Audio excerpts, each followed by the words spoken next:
এক ছোট গ্রামে থাকত রহিম নামে এক গরিব চাষি।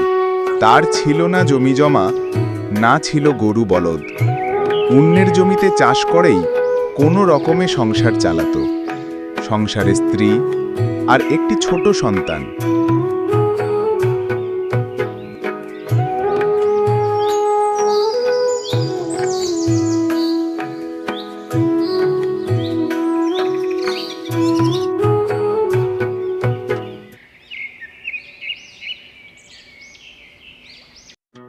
আরে এত ভোরে উঠলে কেন?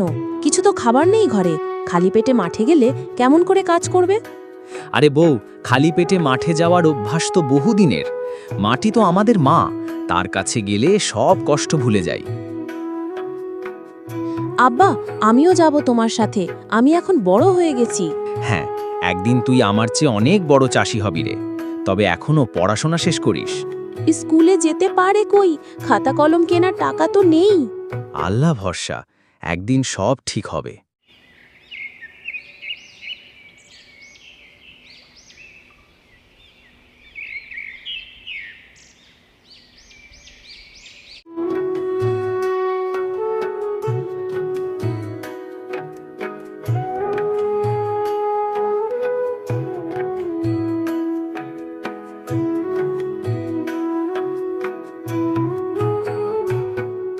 রহিম ভাই, এত কষ্ট করেও কি লাভ?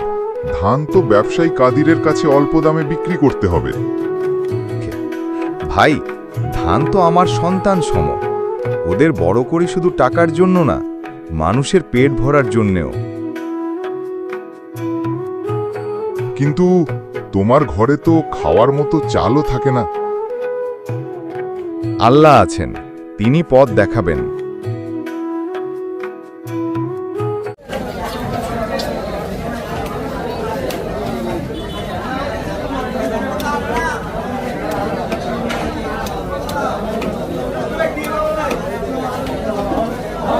এই রহিম, তোমার ধান খুব একটা ভালো হয়নি।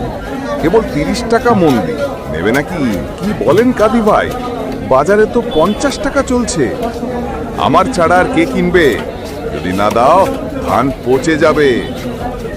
ঠিক আছে, নিয়ে যান। এই তো ভালো ছেলে।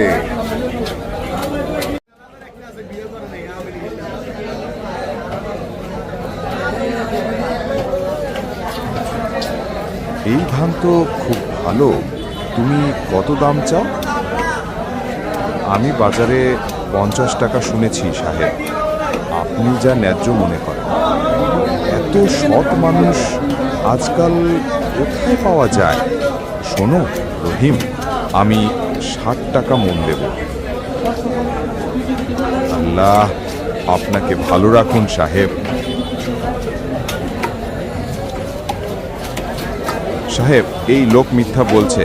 ধান তার ভালো না। চুপ, আমি নিজের চোখে দেখেছি। তুমি গ্রামে গরিব চাষিদের ঠকাও, জানি সব।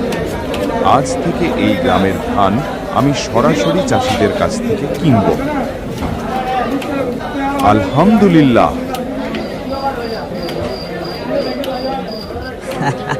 মা, আজ আমি অনেক ভাত খাবো। খা বাবা, খা।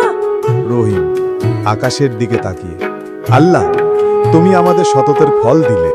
সততা সবসময় মানুষের জীবনে কল্যাণ নিয়ে